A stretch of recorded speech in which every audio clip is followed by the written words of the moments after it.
नमस्कार, अस्सलाम वालेकुम, सत श्री अकाल, जय झूलेलाल। मैं हूं जी प्रेम मटलानी और आप देख रहे हैं हालात हाजरा का प्रोग्राम। हकीकत ये है, इब्तदा में आपसे दरख्वास्त है, चैनल ज़रूर सब्सक्राइब करें। दोस्तों, अक्सर करके खबरें निकालने के लिए मुझे कई अखबारें पढ़नी पड़ती है, पाकिस्तान की भी, भारत की। भारत की तो ज़ाहिर है फिज़िकल पेपर पढ़ता हूँ, 2-3 हैं अखबारें, लेकिन पाकिस्तान की मैं ज़्यादातर डान पढ़ता हूँ और वो ज़ाहिर है मेरे पास तो आती नहीं, तो इंटरनेट के थ्रू एक्सेस करता हूँ। तो आज एक मैंने उसमें एक कॉलम पढ़ा, कोई राइटर है साहब शहजाद सरजील, कहते हैं मीरपुर ख़ास से ताल्लुक़ रखते हैं, सिंध के जुनूब में वाक़ है, मुझे मालूम है, लेकिन आजकल कराची में रहते हैं और आए दिन डान के लिए कॉलम लिखते रहते हैं। आज उन्होंने एक कॉलम लिखा है जिसका टाइटल है ब्रिक्स एंड स्टोन एज। ज़ाहिर है वो ऐसा, ब्रिक की मानी ईंट की भी होती है, और ये तो वैसे 5 ग्रुप, अभी तो 9 मुल्क हो गए हैं और 30 मुल्कों की दरख्वास्त पेंडिंग है।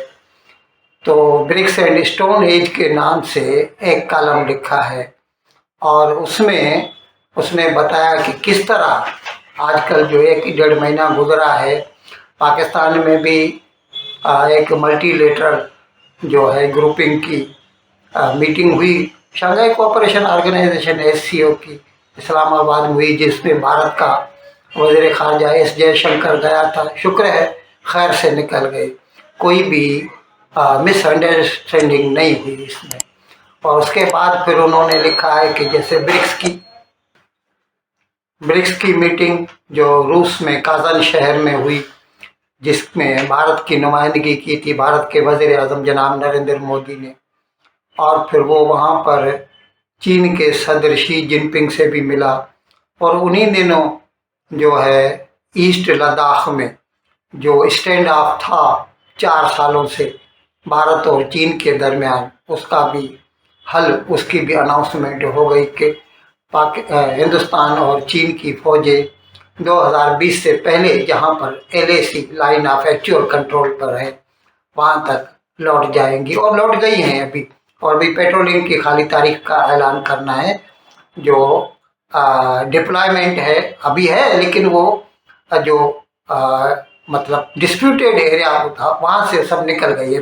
हिंदुस्तान की फौज भी पीछे आ गई है और चीन की फौज भी पीछे चली गई है, और अभी हिंदुस्तान की फौज देवसांग और डेमकाम जो है ना, दोनों पे पेट्रोलिंग कर सकेगी। खैर, उन्होंने तो इतना नहीं लिखा, उन्होंने खाली ये लिखा कि चीन के सदर से भारत के वज़ीर आज़म की मुलाकात हुई।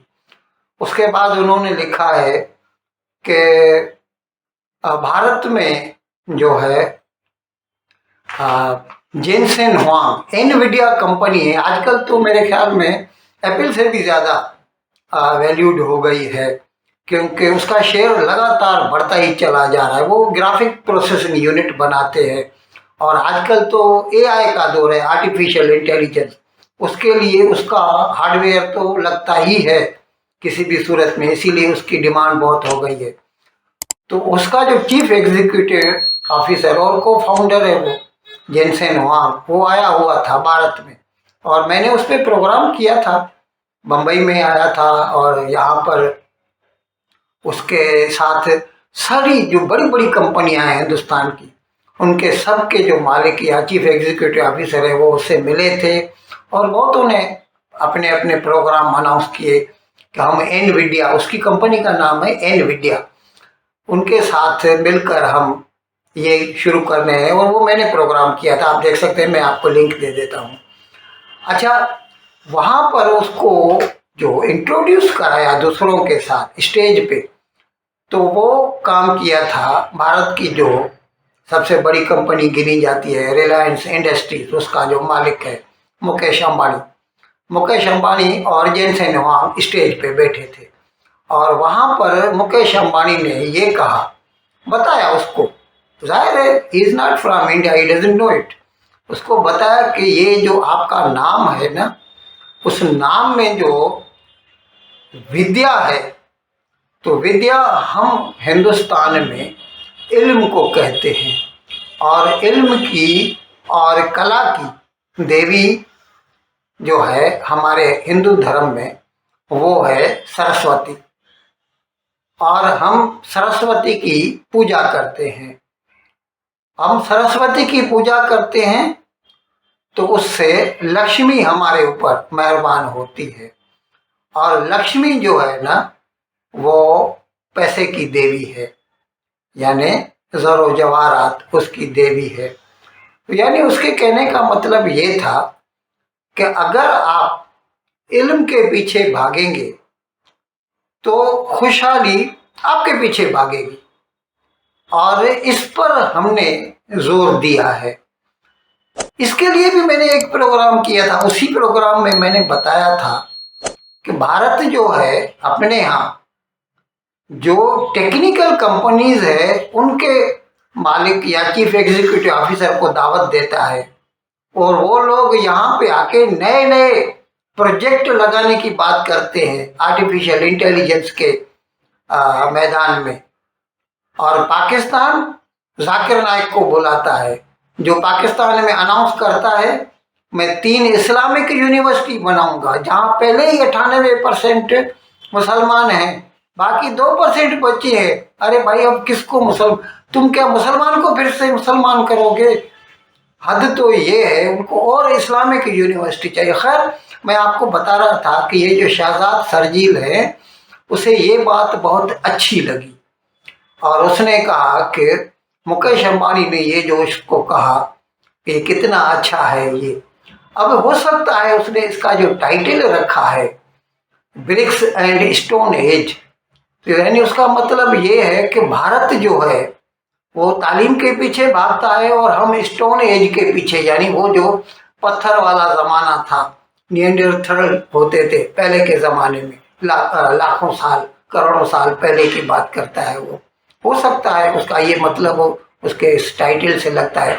लेकिन मुझे अच्छा लगा उसका ये लिखना, क्योंकि अक्सर करके पाकिस्तान के जो नाम नेहाद दानिश्वर होते हैं, इंटेलेक्चुअल्स होते हैं, कहते तो वो खुद को इंटेलेक्चुअल, लेकिन जब बात करना शुरू करते हैं तो उनके मुंह से सवाए जहर के कुछ नहीं निकलता।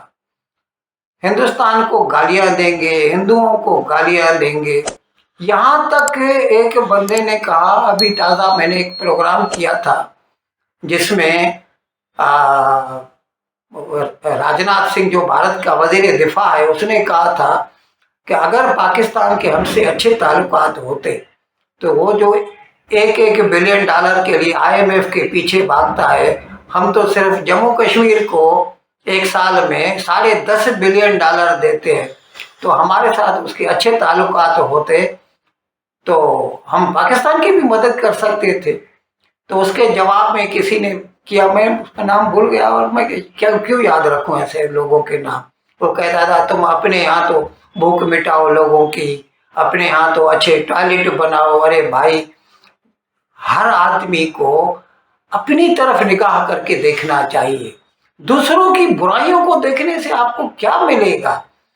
यानी अगर भारत में कोई कमजोरी है तो उससे या उसकी निशानदेही करने से, उसने तो राजनाथ सिंह ने तो आपके भले की बात कही थी। तो मैं ये अर्ज कर रहा था कि मैंने देखा है कि ज्यादा तौर पर पाकिस्तान की जो इंटेलिजेंस है वो हिंदुओं से और हिंदुस्तान से जबरदस्त नफरत करते हैं, और उनके मुंह से उनके लिए सिर्फ जहर ही निकलता है।